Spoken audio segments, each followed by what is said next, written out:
Hi guys, তো চলে এসেছি আমরা বেনারস ভ্রমণের পার্ট 1 নিয়ে। আমাদের ট্রেন কিন্তু ছিল কলকাতা থেকে শব্দভেদী এক্সপ্রেস রাত 10:45, আর আমরা পৌঁছেছিলাম পরের দিন সকাল 10টায় বারাণসী জাংশনে। আমরা অ্যাকচুয়ালি ট্যুর গ্রুপের সাথে গেছিলাম, মোটামুটি 40 জন মেম্বার ছিল আপনাদের এই গ্রুপে। তো যাই হোক, ট্রেন থেকে নেমে আমরা কিন্তু সবাই মিলে অটোতে করে ব্যাচে ব্যাচে আর কি আমাদের হোটেলে পৌঁছে গেলাম। হোটেল শিব গঙ্গা ইন, যেটা গোধুলিয়া চক থেকে মোটামুটি 1 কিলোমিটার ভিতরে।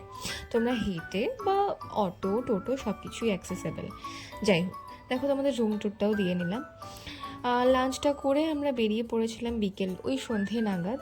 খুব একটু দেরি হয়ে গেছিলো বলে খুব কাছে আমরা জায়গা পাইনি আরতি দেখার জন্য। তো আমরা ডিসাইড করলাম যে বোটে উঠি। পার হেড 300 টাকা নিয়েছিল, তবে প্রাইভেট বোটগুলোও বুক করা যায়, যেগুলো মোটামুটি 4 থেকে 5 হাজার টাকা নেবে, তবে তোমাদের কিন্তু বার্গেনিং করতে হবে। তো আমরা যেটাতে উঠেছিলাম সেটাতে তো অনেকজন, যেটা 84টা ঘাটের মধ্যে 40টা ঘাট ঘোরাবে, আর সামনে থেকে কিছুটা আরতি দেখাবে। আরতিটা দেখা হলো, আমরা ঘাটগুলো ঘুরলাম। ঘোরার পর অবশেষে একটা প্রদীপ তো না ভাসালেই নয়, প্রদীপ ভাসালাম। আর পার্ট 2টা কিন্তু অবশ্যই